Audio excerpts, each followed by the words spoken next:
ॐ नमः सिद्धेभ्यः। ॐ नमः सिद्धेभ्यः। ॐ नमः सिद्धेभ्यः। मोक्षमार्गस्य नेतारं भेत्तारं कर्मभूभृतां ज्ञातारं विश्वतत्त्वानां वन्दे तद्गुणलब्धये। पंच परमेष्ठी भगवानी की जय।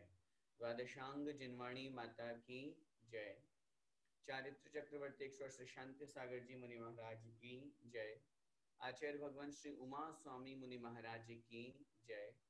संत शिरोमणि आचार्य भगवंत 108 श्री विद्यासागर जी महाराज की जय।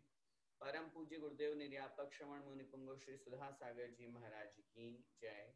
अढ़ाई द्वीपस्थ समस्त महामुनिराजों की जय।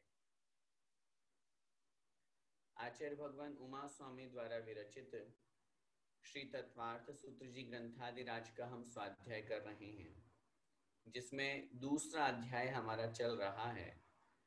जीवों के भावों के ऊपर विचार करने के बाद में उनके भेदों पर हमने अच्छी तरह से प्रकाश डाला। संसारी और मुक्ति की अपेक्षा से संसारी में त्रस और स्थावर, समनस्क, अमनस्क, एक इंद्रिय, दो इंद्रिय, तीन इंद्रिय, चार इंद्रिय और पंचेंद्रिय, इन सबको विशेष जाना। इसके बाद में कल की कक्षा में हमने एक विशेष महत्वपूर्ण विषय पर चर्चा की थी, विग्रह गति। विग्रह गति में क्या होता है, विग्रह गति में जीव कहाँ रहता है, कैसे जाता है, किस प्रकार गमन करता है, ये सब चर्चा अपन ने कल की कक्षा में पढ़ा था। आइए एक बार फिर से जो कल हमने पढ़ा उसका हम रिवीजन करते हैं, फिर उसके बाद में आगे बढ़ेंगे। सूत्र क्रमांक 25 विग्रह गतौ कर्म योग है। बोलिए, विग्रह गतौ कर्म योग है। विग्रह गतौ अर्थात विग्रह गति में कर्म योग है, अर्थात कर्मण का योग होता है। कर्म का मतलब कर्मण वर्गणाओं के समूह का नाम कर्म है। वैसे तो पूरे तीनों लोक में कर्मण वर्गणाएं हैं, लेकिन जब वो आत्मा के साथ में बंध को प्राप्त होती है तब कर्म संज्ञा बनती है। जब वो कर्मण वर्गणा रहती है तब कर्मण वर्गणा ही रहती है, तब कर्म नहीं बनती है। लेकिन पुद्गल की ऐसी वर्गणाएं जिनमें कर्म बनने की शक्ति होती है वे कर्मण वर्गणा कहलाती है। तो वे कर्मण वर्गणाएं जो कर्म बन गई हैं, वे चूंकि जीव के जो आश्रव, जिससे अपन कहते हैं योगों के निमित्त से आश्रव है, और कर्मण वर्गणाओं के निमित्त से कर्मण काय योग बनता है, और काय योग होने से वहां कर्म का आश्रय होता है। तो आचार्य महाराज कह रहे हैं विग्रह गतो, विग्रह गति में कर्म योग है, कर्मण काय योग होता है। जैसे संसारी अवस्था में अभी हम और आप है, हमारे मन वचन काय तीनों हैं, तीनों के निमित्त से कर्म का आश्रय हो रहा है। ठीक उसी प्रकार विग्रह गति में मन वचन भले ही नहीं है, लेकिन काय तो है, शरीर तो है। अब ये शरीर भले ही ये औदारिक वैक्रिक आहारक रूप नहीं है, लेकिन कर्मण शरीर तो है, और उस कर्मण शरीर के निमित्त से वहां पर कर्म का आश्रय कहा गया है। विग्रह गति हमने समझ ली थी। एक स्थान मरण के पश्चात नया शरीर धारण करने के लिए एक स्थान से दूसरे स्थान पर जो गमन होता है उसका नाम होता है विग्रह गति। अब इसके बाद में यहाँ पर आगे कह रहे हैं वो जो गति होती है, वो जो गमन होता है, वो कैसे होता है। तो आचार्य महाराज कह रहे हैं अनुश्रेणी गति ही। अनु मतलब अनुसार, श्रेणी के अनुसार। श्रेणी मतलब आकाश के प्रदेशों की पंक्तियों का नाम श्रेणी है। आकाश के प्रदेशों की पंक्तियों का नाम श्रेणी है, लाइन्स। वो जो लाइन है, कौन सी लाइन है, जो आकाश के प्रदेशों में ऊपर नीचे दाएं बाएं पूरी बनी हुई है, उन लाइन का नाम क्या है, श्रेणी। लेकिन वो अरूपी है। आकाश के जो प्रदेश हैं ये कैसे हैं, अरूपी हैं, लेकिन बने हुए हैं। जैसे मैथमेटिक्स में ग्राफ बना हुआ होता है, वैसे ये बने हुए हैं। तो इनके बने होने से क्या होता है, इन्हीं के अनुसार गमन होता है। जीव जब विग्रह गति में गमन करता है तो वो इन्हीं के अनुसार करता है। इसलिए आचार्य महाराज यहाँ जैसे ये लाइन है, सीधा उनको ऊपर जाना है तो बिल्कुल सीधा ये लाइन बनी हुई है, यहाँ जाएंगे। अगर यहाँ जन्म लेना है, यहाँ से मरण को प्राप्त होकर पहले ऐसे जाएंगे फिर ऐसे जाएंगे। श्रेणी के अनुसार जीव का गमन हुआ करता है। आगे देखिए, अविग्रहा जीवस्य, अर्थात जीव की जो गति होती है वो अविग्रहा, अर्थात विग्रह वाली नहीं होती है। विग्रह का तात्पर्य यहाँ मोड़ा लिया है, मोड़े वाली नहीं होती, बिना मोड़े वाली होती है। लगना अब आप कहेंगे कौन से जीव की बात कर रहे हैं, तो चूंकि अगले सूत्र में संसारी जीव की चर्चा की गई है इसलिए यहाँ पर अपने को लगाना है मुक्त जीव की गति। इस सूत्र में मुक्त जीव की गति बताई गई है कि मुक्त जीव का जो गमन होता है वो कैसा होता है, अविग्रहा, बिना मोड़े वाला हुआ करता है। कल हमने इस बात को बहुत अच्छी तरह से समझ लिया था। ये पूरा 45 लाख योजन का गोल स्पेस है जो मनुष्य लोग जिसे हम कहते हैं, और ऊपर का जो सिद्धालय है वो भी कितना है, वो भी 45 लाख योजन का है पूरा। तो यहां से जीव जब मोक्ष को प्राप्त होगा तो वो बिल्कुल सीधा गमन करेंगे, उन्हें मोड़ा लेने की आवश्यकता नहीं है।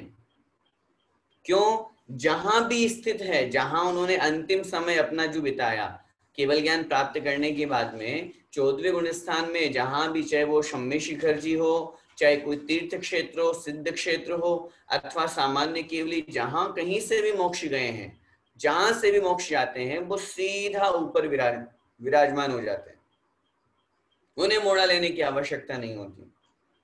तो इसलिए यहाँ पर मुक्त जीव की जो गति होती है वो बिना मोड़े वाली होती है। अब फिर प्रश्न बना कि संसारी जीव की गति कैसी होती है फिर, तो आचार्य महाराज अगला सूत्र लिख रहे हैं, विग्रहवती च संसारिणः प्राप्त चतुर्भ्य। विग्रहवती मतलब मोड़े वाली, च मतलब पिछले सूत्र में हमने बिना मोड़े वाली की चर्चा की थी, तो बिना मोड़े वाली, च मतलब बिना मोड़े वाली, संसारिणः संसारी जीव की।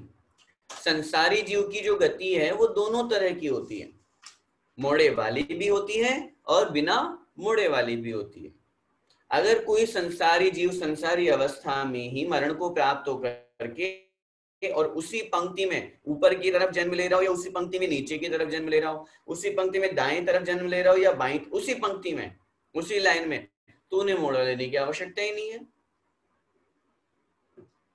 समझ में आ रही बात।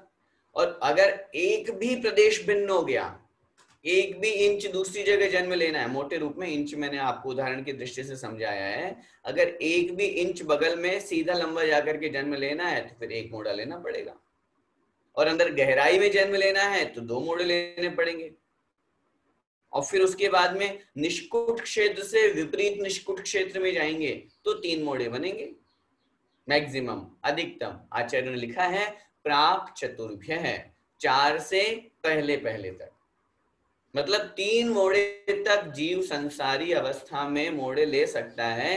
3 मोड़े से ज्यादा जीव को लेने की आवश्यकता ही नहीं है। और कल मैंने आपसे ये भी निवेदन किया था, अपन ये जो खड़ी लाइन बोलते हैं ना, जिसको अपन इसको आगम की भाषा में त्रस नाली कहते हैं।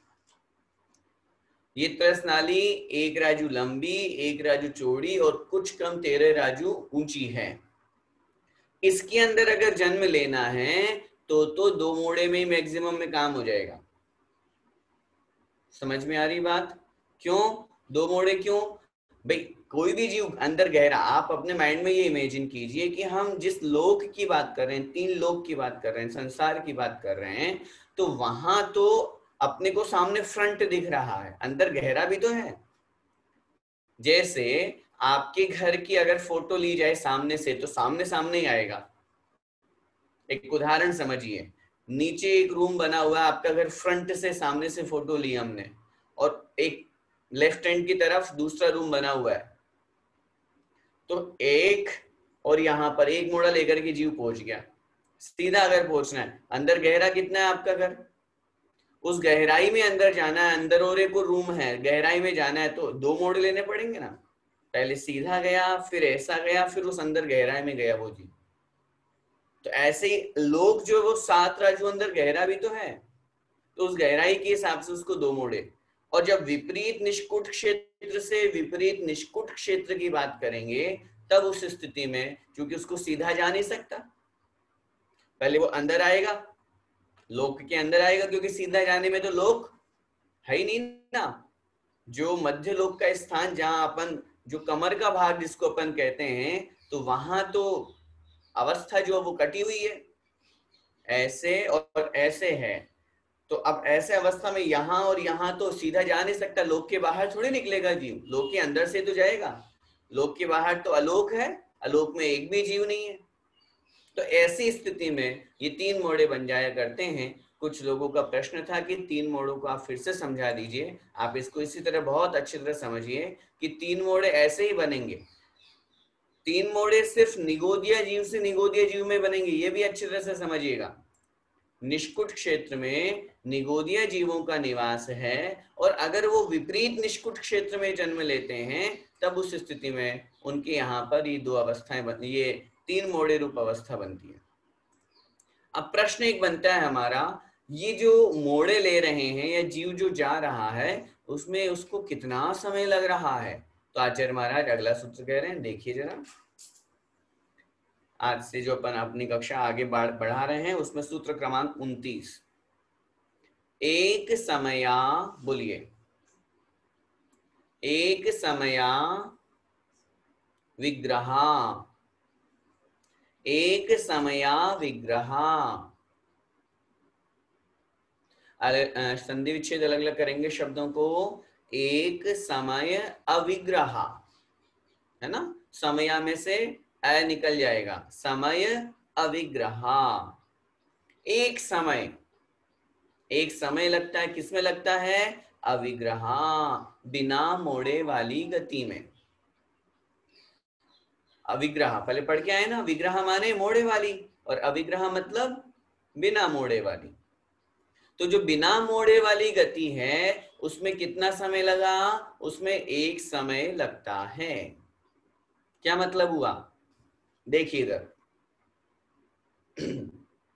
जीव को यहां से सीधा ऊपर गमन करना है, ठीक है, चाहे वो मुक्त जीव हो चाहे संसारी जीव हो। जहां वो बिना मोड़े वाली गति ले रहा है, तो यहां से यहां पहुंचने में कितना समय लगा?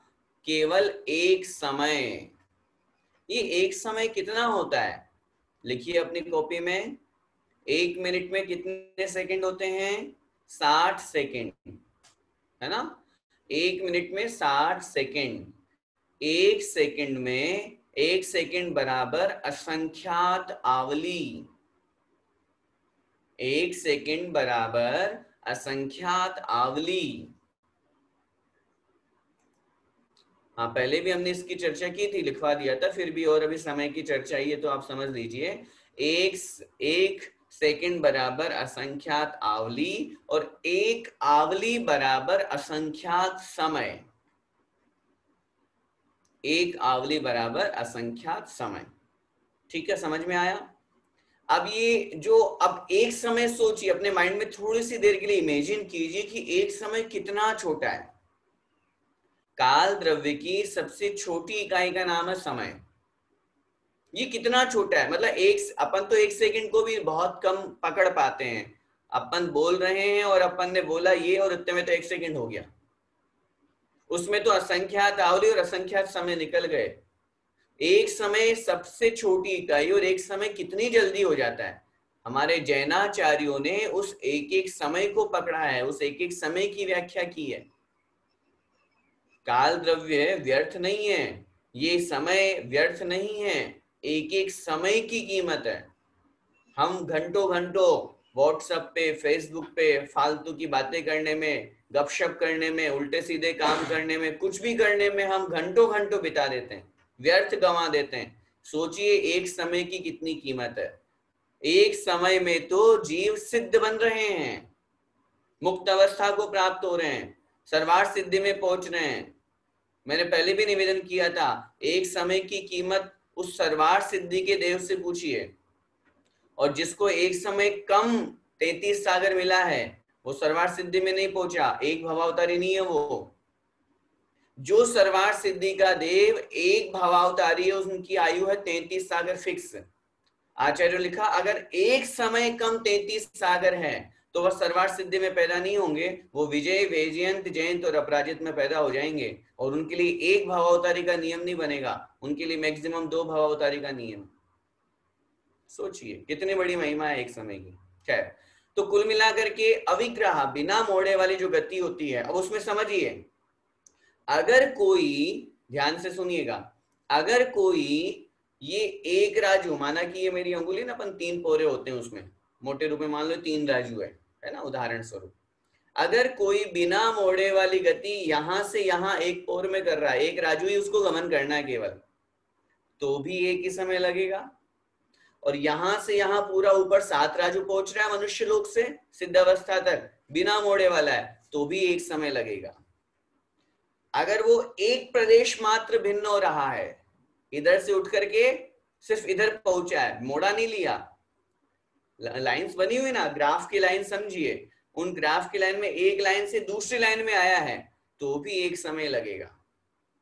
बिना मोड़े वाली गति चाहे थोड़े से भाग, थोड़े से स्थान की हो, चाहे मैक्सिमम कितनी हो, 14 राजू।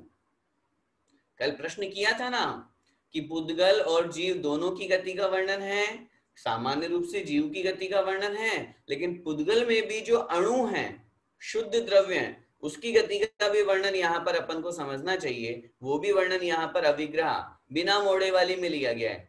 तो एक पुद्गल का परमाणु एक समय में 14 राजू गमन करता है, एक समय में, बिना मोड़ा लिया, ऊपर से बिल्कुल सीधा नीचे। ठीक है, तो ये विषय जो है समझना ये है कि बिना मोड़े वाली जो गति है, वो चाहे छोटी सी हो, चाहे बड़ी सी हो, चाहे 14 राजू की हो, चाहे 7 राजू की हो, चाहे आधे राजू की हो, चाहे 1 किलोमीटर की हो, कहीं की भी हो, अगर बिना मोड़े वाली है तो उसमें एक समय लगना है। अब आप बोलेंगे ये तो विषय समझ में नहीं आया, कोई व्यक्ति 1 राजू गमन कर रहा है तब भी एक समय, और कोई 7 राजू गमन कर रहा है तब भी एक समय, और कोई 14 राजू गमन कर रहा है तब भी एक समय। आचार्यों ने लिखा है जो थोड़े भाग में, थोड़े स्थान में जा रहा है, 1 राजू में ही गमन कर रहा है, वो धीमी गति से जाता है, समय वही लगना है, लेकिन उसकी चाल कैसी है, धीमी है। और जो 14 राजू गमन कर रहा है उसकी चाल तेज है, उसका गमन तेज है, लेकिन लगेगा एक समय। ठीक है, तो इस प्रकार यहां पर ये विषय समझना चाहिए, बिना मोड़े वाली गति में कितना समय लगता है, एक समय। अब अपन पिछले सूत्र तक क्या पढ़ करके आ गए, कितने मोड़े लेने पड़ते हैं, मैक्सिमम 3 मोड़े। तो अब इस विषय को आप स्वयं लगा लीजिए, बिना मोड़े वाली गति में कितना समय लगा, एक समय। तो एक मोड़े वाली गति में कितने समय लगेंगे, 2 समय।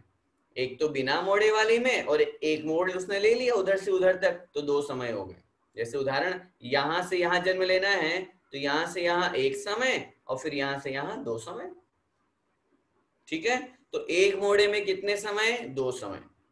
2 मोड़े लिख लीजिएगा, ये 2 मोड़े में कितने समय, 3 समय। 2 मोड़े में 3 समय, और 3 मोड़े में 4 समय।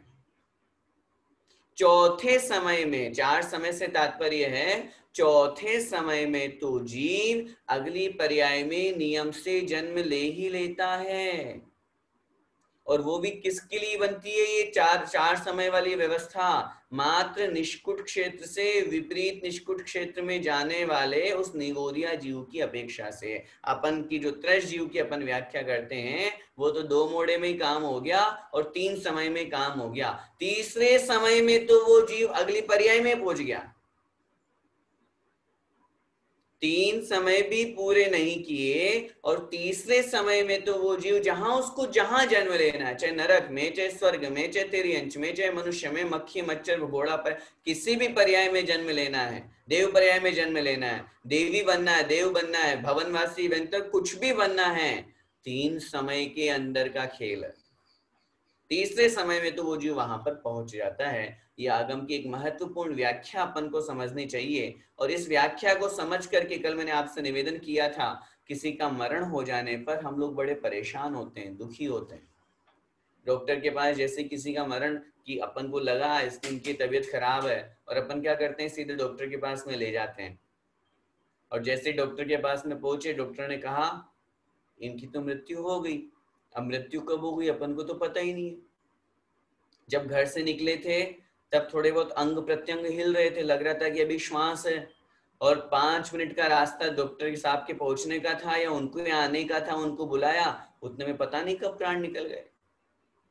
बहुत बार ऐसी स्थिति हमारे साथ में बनती है कि हमें पता ही नहीं होता है कि प्राण कब निकल जाते हैं, और उनकी उस प्राण निकलने के बाद में जब अपन को पता चलता है कि यार इनकी मृत्यु हो गई, अपन बहुत दुखी होते हैं, परेशान होते हैं, रोते हैं। क्यों? हमारा मोह है, हमारा राग है। लेकिन जरा इस बात पर विचार करें कि अपन लोग बहुत शोक मनाते हैं, दुखी होते हैं, परेशान होते हैं। आचार्य महाराज आगे स्वयं वहां पर 6ठे अध्याय में वर्णन करेंगे असाता वेदनीय के आश्रव का, तब लिखेंगे दुख शोक तापा क्रंदन वद परिदेव नान्यात्म परोभय स्थानान्य सद्वेद्यस्य। किसी के मरण हो जाने पर, किसी के दूर हो जाने पर दुख मनाना, शोक मनाना, संताप करना, आंसू बहाना, ये सब असाता वेदनीय कर्म के आश्रव के कारण। अब सोचिए, वह जीव तो अगली पर्याय में पहुंच गया जहां उसको जन्म लेना है। कितनी देर में पहुंचा? 3 सेकंड भी नहीं, 3 समय के अंदर अंदर। और 3 समय किस में आ गए? 1 सेकंड भी नहीं हुआ, 1 सेकंड भी नहीं लगा। जब 1 सेकंड भी नहीं लगा और अगली पर्याय में वो जीव पहुंच गया, तब ऐसी स्थिति में जरा विचार कीजिए, हम जिसके लिए परेशान हो रहे हैं, दुखी हो रहे हैं, देव पर्याय का नियम क्या है? वहां पहुंचते ही साथ अंतर्मुहूर्त में शरीर बनता है, विक्रियक शरीर, वो बाहर निकलता है, उसका देवता, अन्य देवतागण स्नान करते हैं और सबसे पहले वो जिनेंद्र देव के दर्शन करने जाता है, वहां भगवान का अभिषेक पूजन करता है। मतलब यहाँ तो अभी अपने को पता ही नहीं, अपन तो डेड बॉडी को लेकर के हॉस्पिटल जा रहे हैं, आ रहे हैं, उसकी जांच करवा रहे हैं, और उसके अंदर जो जीव बैठा हुआ था वो वहां भगवान का अभिषेक कर रहा है। ये है जैन दर्शन, ये बताई गई यहाँ की वास्तविकता। इसलिए अपन को बहुत अच्छी तरह से धर्म पढ़ करके इस बात का भी ध्यान रखना है कि बहुत अधिक संताप, बहुत अधिक दुखी नहीं होना। संसार की स्थिति अपन जानते हैं, अपन जितने लोग यहाँ पर पढ़ रहे हैं सबको इस बात का खबर है कि हमको भी जाना है। कौन रहेगा यहाँ बताओ? जिसकी जितनी आयु है उतनी आयु भोग करके जाना है, पहले भी जा सकते हैं। अगर अकाल मरण हो गया, कोई निमित्त आ गया, कोई रोग हो गई, कोई बीमारी हो गई, एक्सीडेंट हो गया, कुछ भी हो गया, तो पहले भी चले जाएंगे। और अगर नहीं तो जितनी आयु तो पूरी होगी ना। ऐसा तो नहीं है कि आयु पूरी नहीं होगी। किसकी नहीं हुई आयु पूरी बताओ? जिनकी लाखों करोड़ों अरबों खरबों वर्ष की आयु थी, खरबों वर्ष की आयु। जब अपन 84 लाख पूर्व लगाते हैं, 1 पूर्व कोटि लगाते हैं, तो अपनी तो गणित फेल हो जाती है, इतनी आयु थी उनकी। जब उनकी आयु पूरी हो गई तो ये अपनी 150 साल कौन सी आयु बड़ी लंबी छोड़ी है। इसलिए प्रत्येक समय का सदुपयोग करें, बहुत अच्छे से हम रहें। और कभी भी जो लोग ये कहते हैं, कितना बड़ा सिद्धांत जैन दर्शन का यहाँ घटित हो रहा है, लोग कहते हैं किसी की अकाल में मृत्यु हो जाती है, कोई आत्महत्या कर लेता है तो उसकी आत्मा संसार में भटकती है। अन्य दर्शन वाले लोग कहते हैं, अन्य दर्शनों में माना जाता है कि आत्मा भटक रही है, जितनी आयु उसकी थी उस आयु के अलावा शेष आयु संसार में भटकती है। नहीं भटकती, आयु पूरी हो चुकी है, आयु पूरी होने के बाद ही तो मरण होता है। और भटकेगी कहाँ, कितनी समय, कितनी देर भटकेगी आत्मा बताओ? 3 समय। 3 समय तो समय ही नहीं है, अपने को समझ में नहीं आ रहा। और आप कहते हैं कि वो आत्मा भटकती है, रात को 12 बजे दिखती है श्मशान में। ये सब आत्मा नहीं भटकती है। हाँ, कदाचित कोई देव हो सकता है, व्यंतर आदि देव हो सकते हैं जो वहां निवास करते हो। अगर किसी ने उन्हें परेशान किया, दुखी किया, तो वो एक अलग निमित्त हो सकता है। लेकिन जैन दर्शन में कितना स्पष्ट यहाँ पे कथन किया है, मरण के बाद में आत्मा भटकती नहीं है। मरण के बाद में अगर वो संसारी अवस्था में है तो वो विदिन 3 समय अगली पर्याय में पहुंचेगी ही पहुंचेगी, नया शरीर धारण जरूर कर लेगी वो आत्मा। इसलिए ये सिद्धांत अपन को समझना है। अब अगला सूत्र जो आचार्य महाराज यहाँ कह रहे हैं कि वो जो विग्रह गति में जीव ने गमन किया और जो उसको जितना समय लगा, उस समय उसकी क्या स्थिति रहती है आहारक और अनाहारक की। देखिए, बोलिए, एकम द्वौ त्रीन वानाहारक है। एकम द्वौ त्रीन वानाहारकः। ठीक है, एक साथ बोलेंगे पूरे सूत्र को। एकम द्वौ त्रीन वानाहारकः। अलग अलग करेंगे शब्दों को। एकम द्वौ त्रीन वा अनाहारकः। वानाहारकः, वा अनाहारकः। और अनाहारक को भी अलग करेंगे तो अनआहारक बन जाएगा। एकम अर्थात एक समय के लिए, द्वौ अर्थात दो समय के लिए, त्रीन अथवा तीन समय के लिए, वा मतलब अथवा। अथवा ऑप्शन है ना, एक समय के लिए अथवा दो समय के लिए अथवा तीन समय के लिए जीव अनाहारक है, अनाहारक रहता है। ये अनाहारक क्या है, जरा समझिए विषय को। दो शब्द हैं, आहारक और अनाहारक। हमारे शरीर कितने होते हैं आगे व्याख्या आएगी, उसमें मुख्य रूप से तीन शरीर है, औदारिक, वैक्रियक और आहारक, है ना। इन तीन शरीर के योग्य, पहले ये समझ लीजिए, जब भी जीव मरण को प्राप्त होगा तो ये शरीर तो यही छूट जाएगा। अब जैसे माना कि उदाहरण से अपन समझेंगे तो जल्दी समझ में आ जाएगा। माना कि हम यहां से मरण को प्राप्त होकर के देव पर्याय में गए तो हमारा ये शरीर तो यही छूट गया।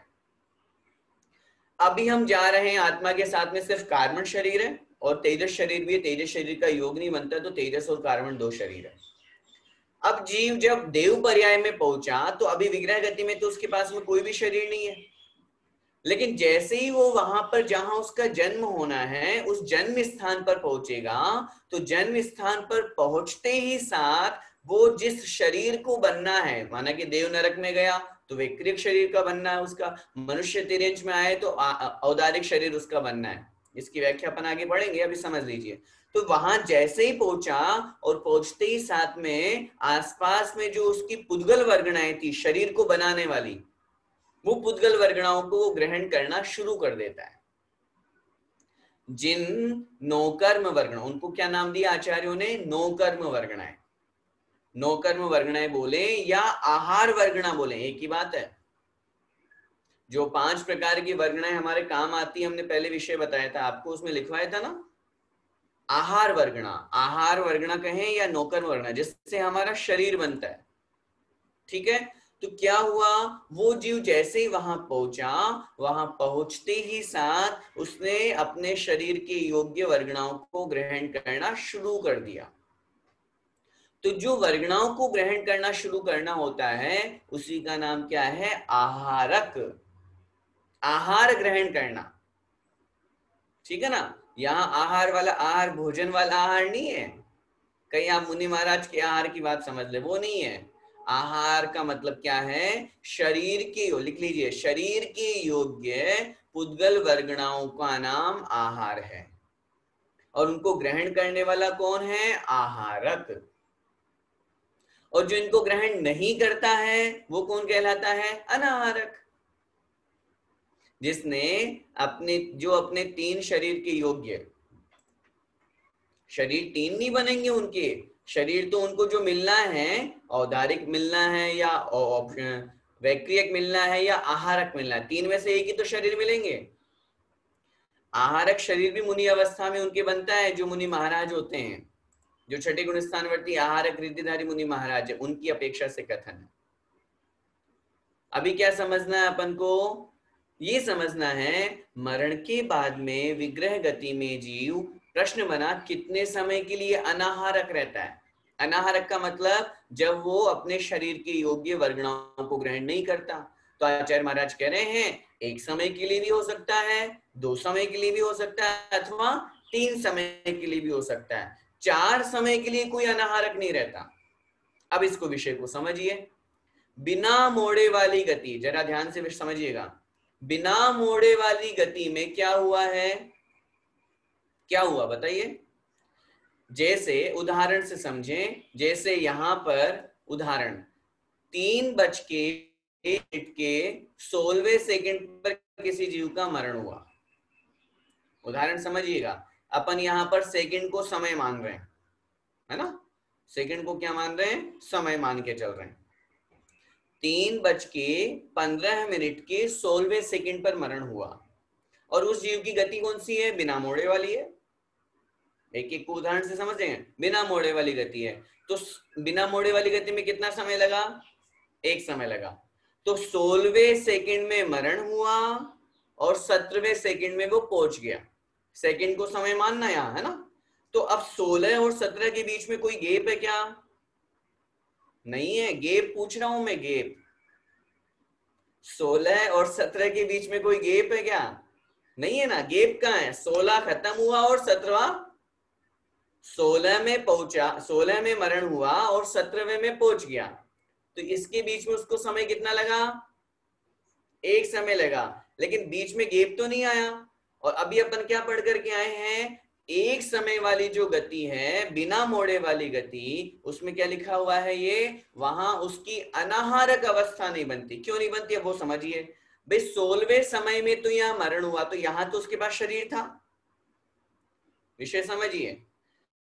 यहां तो उसके पास में शरीर था ना 16वें समय तक। तो 16वें समय में मरण हुआ तो यहां तो शरीर था। और जैसे ही यहां से शरीर छूटा और अगले समय में वो वहां पहुंच गया। बीच में 2 समय तो आए नहीं ना। अगले समय में पहुंचा ना वहां, तो अगले समय में पहुंचा और पहुंचते ही साथ में वर्गणाओं को ग्रहण करना शुरू कर देता है। तो बिना मोड़े वाली गति में अनाहारक व्यवस्था नहीं बनती, वो आहारक ही रहता है। पहले 16वें समय में भी आहार वर्गणाओं को ग्रहण कर रहा था शरीर के योग्य, और अगले समय में पहुंचते ही साथ वर्गणाओं को ग्रहण करना शुरू कर दिया, तो उसको गैप नहीं हुआ, उसको अंतर नहीं पड़ा। और जिसने 1 मोड़ा लिया उसको एक समय के लिए अनाहारक रहना पड़ा, और जिसने 2 मोड़े लिए उसको 2 समय के लिए अनाहारक रहना पड़ा, और जिसने 3 मोड़े लिए उसको 3 समय के लिए अनाहारक व्यवस्था बनी। आचार्य ने लिखा है इस प्रकार ये अनाहारक व्यवस्था मैक्सिमम 3 समय के लिए हो सकती है। लिखा है ना सूत्र में, 1 समय अथवा 2 समय अथवा 3 समय के लिए यह जीव अनाहारक होता है। इससे ज्यादा नहीं हो सकता, इससे ज्यादा नहीं हो सकता। वह जीव चौथे समय में तो नियम से आहार वर्गणाओं को ग्रहण करना शुरू कर ही देता है। ये नियम है, ये सिद्धांत अच्छी तरह से समझ लीजिएगा, ठीक है? तो इसलिए यहां पर क्या बताया आचार्य महाराज ने? एकम द्वौ त्रीन वानाहारक है, अर्थात 1 समय के लिए अथवा 2 समय के लिए अथवा 3 समय के लिए यह जीव अनाहारक होता है। आहारक और अनाहारक में अच्छी तरह से अंतर समझ लीजिए। आहारक का मतलब क्या होता है? 3 शरीर के योग्य वर्गणाओं को ग्रहण करना आहारक कहलाता है। 3 शरीर के योग्य वर्गणाओं को ग्रहण करना आहारक कहलाता है। और जब वो जीव इन 3 शरीर के योग्य वर्गणाओं को ग्रहण नहीं करता है, तब उस स्थिति में वो क्या बनता है? अनाहारक रहता है।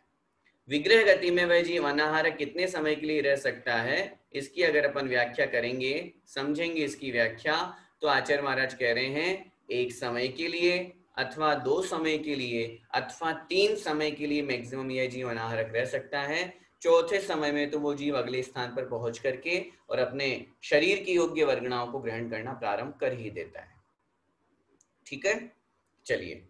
अब ये हुआ विग्रह गति का वर्णन। अब प्रश्न बना, अब वो जीव जहां जन्म ले लेता है, जहां पहुंच जाता है, तो उसका जन्म हो जाता है। तो जन्म की स्थिति में क्या बनता है? कौन सा जन्म होता है? किस प्रकार का जन्म होता है? क्या सबका एक जैसा ही जन्म होता है? तो आचार्य महाराज कह रहे हैं नहीं, जन्म में अंतर है। कैसा अंतर है जरा समझिए। अगला सूत्र देखिए, सम्मूर्छन, बोलिए, सम्मूर्छन गर्भोपपादा, गर्भोपपादा जन्म, सम्मूर्छन गर्भोपपादा जन्म, सम्मूर्छन गर्भोपपादा जन्म। संधि विच्छेद अलग अलग करेंगे शब्दों को। सम्मूर्छन गर्भ उपपादा, गर्भोपपादा है, गर्भ उपपादा जन्म। जन्म, जन्म किसे कहते हैं? जन्म मरण के पश्चात नया शरीर धारण करने का नाम जन्म है। जन्म की परिभाषा क्या है? मृत्यु के बाद नया शरीर धारण करने का नाम जन्म है। अब ये जन्म कितने प्रकार का होता है? आचार्य ने लिखा जन्म 3 प्रकार का होता है। समूर्छन जन्म, गर्भ जन्म और उपपाद जन्म। समूर्छन जन्म, गर्भ जन्म और उपपाद जन्म। अब इनकी परिभाषा जरा समझिए। समूर्छन, समूर्छन जन्म, देखिए अपने शरीर के योग्य परमाणुओं के द्वारा, अपने शरीर के योग्य परमाणुओं के द्वारा आसपास के वातावरण के अनुसार, आसपास के वातावरण के अनुसार बिना किसी के सहयोग के जिसका जन्म होता है, जिसको शरीर में, जिसका शरीर निर्माण होता है, उसका नाम समूर्छन जन्म है। विषय समझिए अच्छी तरह से। क्या बोल रहे हैं अपन? जहां पर अभी अपन गर्भ पर जन्म पढ़ेंगे जिसमें माता पिता के रजवीरी की आवश्यकता होती है। उपाद जन्म पढ़ेंगे जहां उपाद शैया की आवश्यकता होती है। लेकिन समूर्छन जन्म में क्या होता है? दोनों की आवश्यकता नहीं है। अपने शरीर के योग्य उद्गल वर्गणाओं को जीव ग्रहण करता है वातावरण के अनुसार। वातावरण के अनुसार अपने शरीर की योग्य पुद्गल वर्गणाओं को ग्रहण करके जिसके शरीर का निर्माण होता है, जिसका जन्म होता है, जहां जन्म होता है, वह जन्म क्या कहलाता है? समूर्छन जन्म। उदाहरण से समझ लेते हैं, वैसे आगे एक एक का उदाहरण देंगे, फिर भी अभी संक्षेप में समझने की दृष्टि से। जैसे हमने लाइट जलाई, ठीक है, अभी हमने देखा कमरे में कोई मच्छर नहीं है। शाम का समय हुआ, थोड़ी देर बाद में देखा 2 4 10 मच्छर पैदा हो गए। मच्छर कहां से आए? बोलिए, मच्छर कहां से आए? अपने आप ही पैदा हो गए? उत्तर मिलेगा हाँ, ये मच्छर स्वयं उत्पन्न हो गए।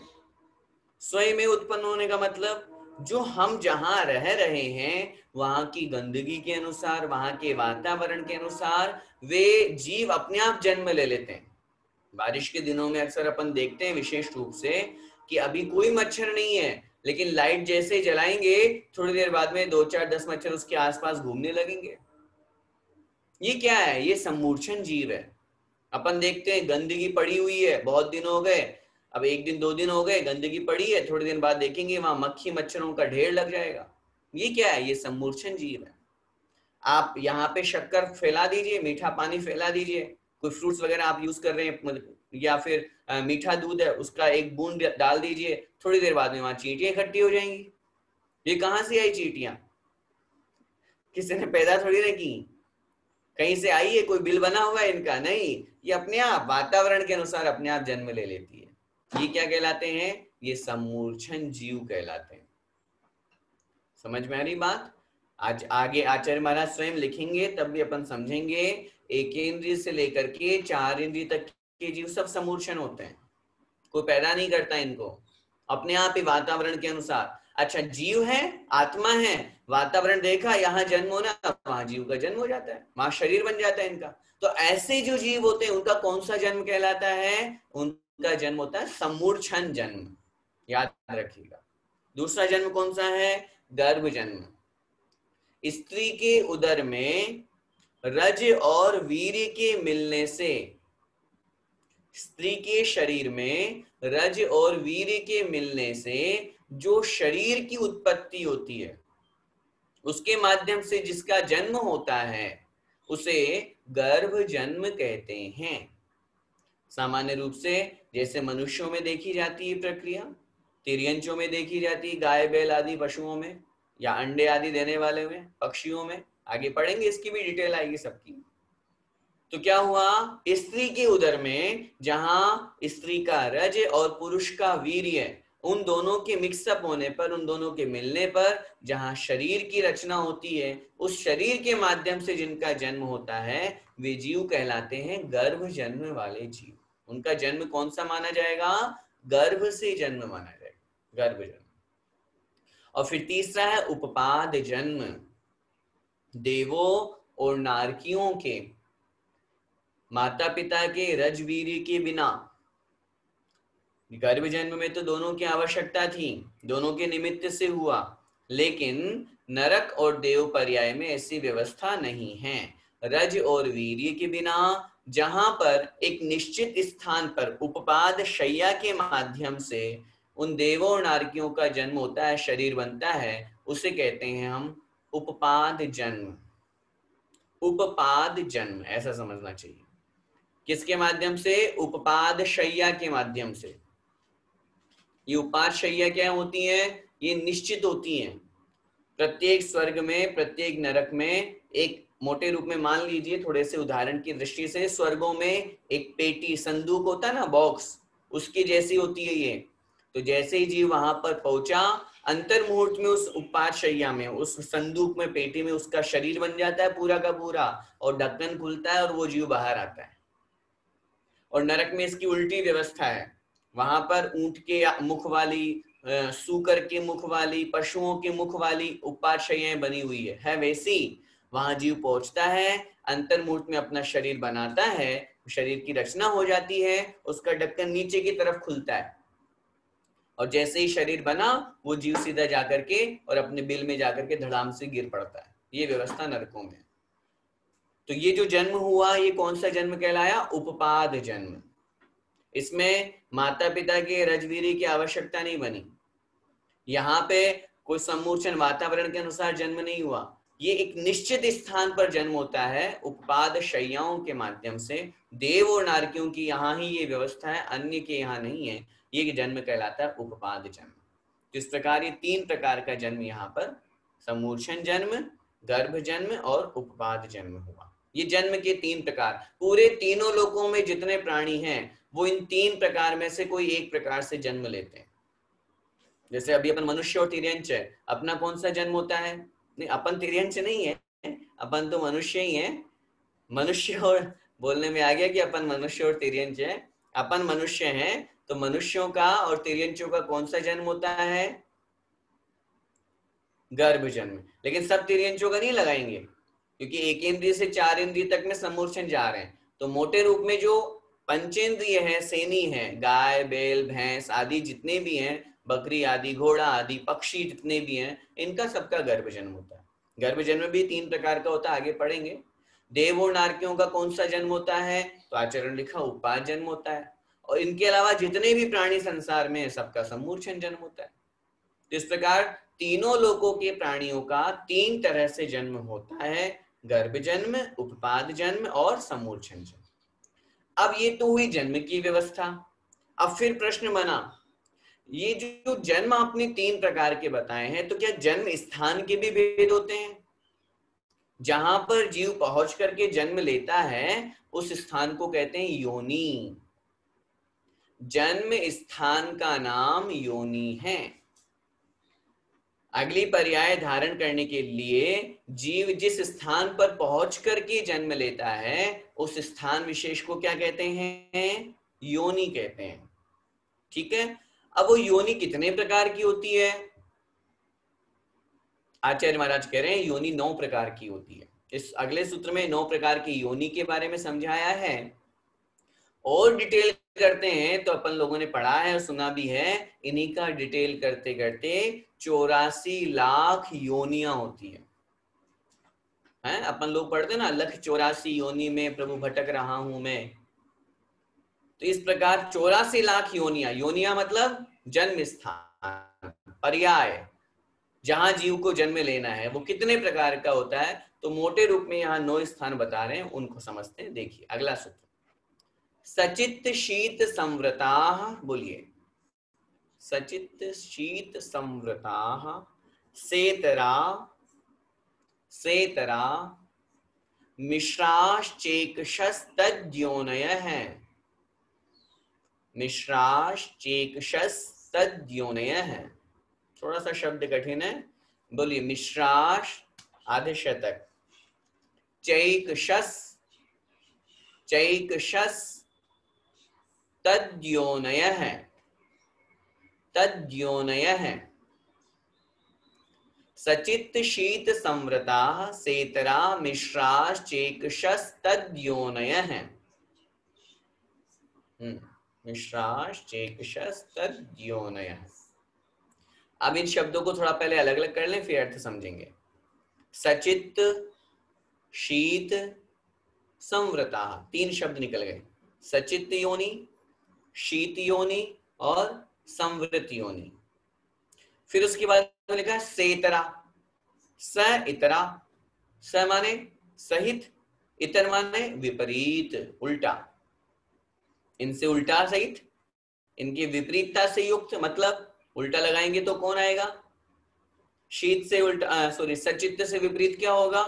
अचित्त। शीत से विपरीत उष्ण और संवृत से विपरीत विवृत। तीन पहले बता दिए, सचित्त, शीत और संवृत। सचित्त, शीत और संवृत और सइतरा, और इनसे विपरीत लगाना है तो इनसे विपरीत में क्या लगाएंगे? सचित्त से विपरीत अचित्त, शीत से विपरीत उष्ण और संवृत से विपरीत क्या होगा? विवृत।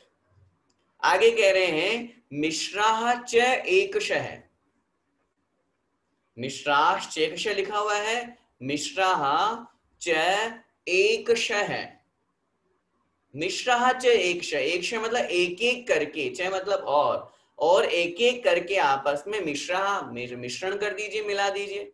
एक एक को आपस में मिलाएंगे तो क्या हो जाएगा? सचित्त और अचित्त को मिलाएंगे तो मिल जाएगी सचित्ता चित्त। शीत और उष्ण को मिलाएंगे तो शीतोष्ण। संवृत और विवृत को मिलाएंगे तो बन जाएगी संवृत विवृत। तद योनयः है, तद मतलब ये योनयः योनियां होती हैं। कितनी योनियां हो गई? 9। 9 कैसे हुई? सबसे पहले 3, सचित्त, शीत और संवृत। फिर उसके बाद में इनसे विपरीत चौथे नंबर पे अचित्त, उष्ण और विवृत। संवृत का उल्टा क्या हो गया? विवृत। कितनी हो गई? 6। अब इन दोनों को आपस में मिक्स कर दीजिए, मिश्र कर दीजिए, आपस में मिला देना है तो 7वें नंबर पे कौन सी होगी? सचित्ता चित्त। फिर 8वें पे शीतोष्ण, फिर 9वें पे संवृत विवृत। इस तरह से ये 9 प्रकार की योनियां हुआ करती हैं। अब जरा इनके बारे में डिटेल देख लें, ये क्या है, क्या शब्द है, किनकी होती है, कैसी होती है। पहली है सचित्त। जीव सहित योनि को, सचित्त का मतलब क्या होता है? जीव। जीव सहित योनि को सचित्त योनि कहते हैं। चेतना सहित, जैसे अपन कहते हैं ना चित्त, सचित्त। सचित्त का मतलब क्या होता है? चेतना, जीव। जो जीव सहित योनियां होती है उसको हम क्या कहते हैं? सचित्त योनि। जिस स्थान पर जीव जन्म ले रहा है, नया जीव जिस स्थान पर, तो वो स्थान कैसा है? जीव सहित है।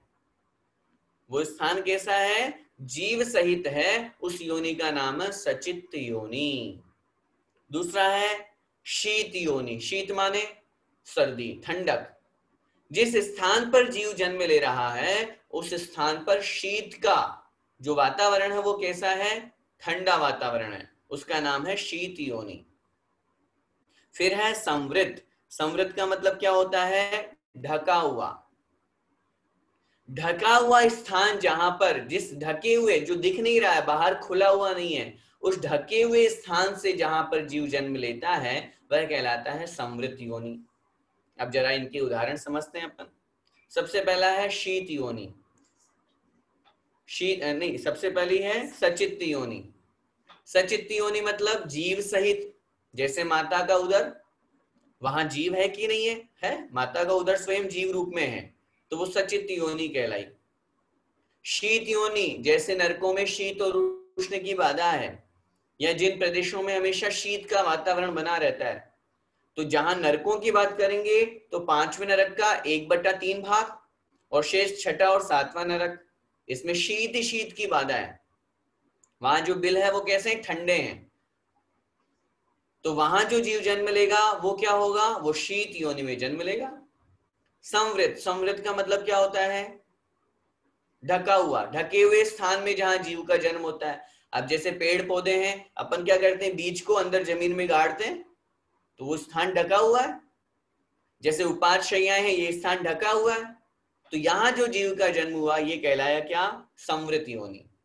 अब इनके स इतरा, इनसे विपरीत लगाइए। सचित्त का उल्टा क्या हो गया, अचित्त, जीव रहित। जीव रहित योनि, उपाधशय्याएं जो होती है उनमें जीव नहीं होता, तो उपाधशय्या क्या हो गई, अचित्त योनि हो गई। ऐसे ही उष्ण का, शीत का उल्टा हो गया उष्ण। जहां उष्ण की वेदना होती है, जहां उष्ण का गर्म वातावरण बना रहता है। नरकों की बात करेंगे तो चौथे नरक तक और पांचवें नरक का 2/3 भाग, इतने स्थान में क्या होता है, पूर्ण रूप से उष्ण की वेदना बनी हुई है। ये थोड़ा सा इसको ठीक कर लीजिए। पांचवें नरक में 1/3 भाग उष्ण की वेदना है और 2/3 भाग शीत की वेदना है, वो समझिएगा उस विषय को। वैसे पांचवें नरक में 1/3 भाग उष्ण की वेदना है और 2/3 भाग शीत की वेदना है। तो यहाँ हमेशा उष्ण का ही वातावरण बना रहता है, वो उष्ण योनि कहलाएगी। और फिर है तीसरा नंबर पे संवृत का उल्टा विवृत, खुला स्थान, खुली योनि। जैसे मक्खी मच्छर आदि है, ये खुली है, समूर्छन जीवों की जो योनि है। मक्खी मच्छर जो वातावरण के अनुसार पैदा हो जाते हैं, इनकी योनि कौन सी है, विवृत, खुली हुई है, ओपन है। हम यहाँ पे अभी रख दीजिए कुछ भी गंदगी, या यहाँ पे आप मीठा रख दीजिए, थोड़ी देर बाद में चींटियां पैदा हो जाएंगी अपने आप, ये विवृत योनि। मिश्रहा च एकशय, और एकशय अर्थात इनको आपस में एक एक करके मिलाएंगे तो क्या हो जाएगा, मिक्सअप, सचित्ता चित्त। जीव सहित अथवा और साथ में जीव रहित, जो जीव सहित भी है और जीव रहित भी है। माता की उदर का इसमें उदाहरण लिया जाता है विशेष रूप से, क्यों, क्योंकि जो रज और वीर्य है, धातु है, ये तो धातु तो हो गई अचित्त, और जहां जीव का जन्म हो रहा है वो स्थान हो गया सचित्त। तो ये मिक्सअप हो गया, मिश्र हो गया, सचित्ता चित्त। जहां का वातावरण कुछ शीत होता है कुछ उष्ण होता है तो वो स्थान कहलाता है शीतोष्ण। जैसे देव पर्याय, वहां वातावरण सामान्य बना रहता है। और संवृत विवृत अर्थात जो योनि कुछ खुली हुई है और कुछ बंद है, कुछ स्थान दिख रहा है और कुछ पेक है। माता का जो उदर है, योनि स्थान जो स्त्री का होता है, वो स्थान कुछ खुला हुआ होता है, और अंदर उदर के जहां जहां बालक या जहां जन्म स्थान होता है, जहां पर जीव पलता है, वो स्थान होता है बंद। तो उस दृष्टि से संवृत विवृत योनि इस तरह से लगाई जाती है, कुछ खुला हुआ भाग और कुछ बंद भाग जो दिख नहीं रहा है। तो तात्पर्य क्या हुआ, योनि स्थान, योनि का मतलब जन्म स्थान। जिस स्थान पर जीव जन्म लेता है उस स्थान विशेष को हम क्या कहते हैं, योनि कहते हैं। और वे योनियां मुख्य मूल रूप से 9 प्रकार की होती है। इन्हीं की जब और उत्तर भेद पर्याय की अपेक्षा से करते हैं तो वे 84 लाख बन जाते हैं। ठीक है, अब आगे जन्म की डिटेल अगले सूत्र में 3 सूत्रों में कहेंगे, उसको अपन आगे की कल की कक्षा में देखेंगे। बस आज के लिए इतना ही। आज जो हमारे सूत्र है, आइए एक बार उसका हम रिवीजन कर लेते हैं। प्रश्न हमारा चल रहा था कि विग्रह गति में कितना समय जीव को लगता है। तो आचार्य महाराज यहाँ पर कह रहे हैं, बिना मोड़े वाली गति में एक समया विग्रह, अर्थात बिना मोड़े वाली गति में एक समय मात्र लगता है। अविग्रह मतलब जो मोड़े वाली गति नहीं है उसमें एक समय लगता है। अब फिर जो एक मोड़े वाली है उसमें 2 समय, जो 2 मोड़े वाली है उसमें 3 समय, और जो मैक्सिमम 3 मोड़े वाली गति है उसमें 4 समय जीव को वहां पर लगते हैं। और उस स्थिति में चौथे समय में तो वह जीव नियम से उस पर्याय को प्राप्त हो ही जाता है, वहां पर पहुंच ही जाता है। अब जो विग्रह गति में जीव इतना गमन करता है तो कितने समय के लिए आहारक और अनाहारक की व्यवस्था है, तो वो बताई थी। एकम द्वौ त्रीन वानाहारक है। एकम अर्थात एक, द्वौ अर्थात 2, त्रीन वा अथवा 3 अनाहारक है अर्थात अनाहारक रहता है। ये जो जीव है एक समय के लिए अथवा 2 समय के लिए अथवा 3 समय के लिए अनाहारक रहता है। मतलब ये हुआ, बिना मोड़े वाला जो जीव है वो, बिना मोड़े वाला जीव अनाहारक नहीं रहता, हमेशा आहारक ही बना रहता है। क्यों? आहारक का मतलब क्या समझा? 3 शरीर के योग्य पुद्गल वर्गणाओं को ग्रहण करना आहार कहलाता है। अब जब जीव का मरण हुआ तो यहाँ शरीर था उसके पास में, और अगले ही समय में वो वहां अगली पर्याय में पहुंच गया, तो बीच में गैप तो आया ही नहीं। 16वें में गया और 17वें में पहुंच गया, तो गैप कहाँ हुआ? 16वें में छोड़ा और 17वें में पहुंचते ही साथ 17वें में ग्रहण करना शुरू कर दिया, तो इसलिए उस जीव की अनाहारक व्यवस्था नहीं बनेगी। और जिसका एक मोड़ा है उसको एक समय के लिए अनाहारक व्यवस्था, जिसके 2 मोड़े हैं उसके 2 समय के लिए अनाहारक व्यवस्था, और जिसके 3 मोड़े हैं उसके 3 समय के लिए अनाहारक व्यवस्था बनी रह सकती है। इसके अलावा अनाहारक व्यवस्था जीव की नहीं बनती है। जन्म कितने प्रकार का होता है? तो आचार्य महाराज कह रहे हैं सम्मूर्छन गर्भोपपादा जन्म, अर्थात जब मरण के पश्चात जीव नया शरीर धारण करता है, करने के लिए गमन करता है, वो तो हुई विग्रह गति, और नया शरीर धारण कर लेता है, उसका नाम होता है जन्म।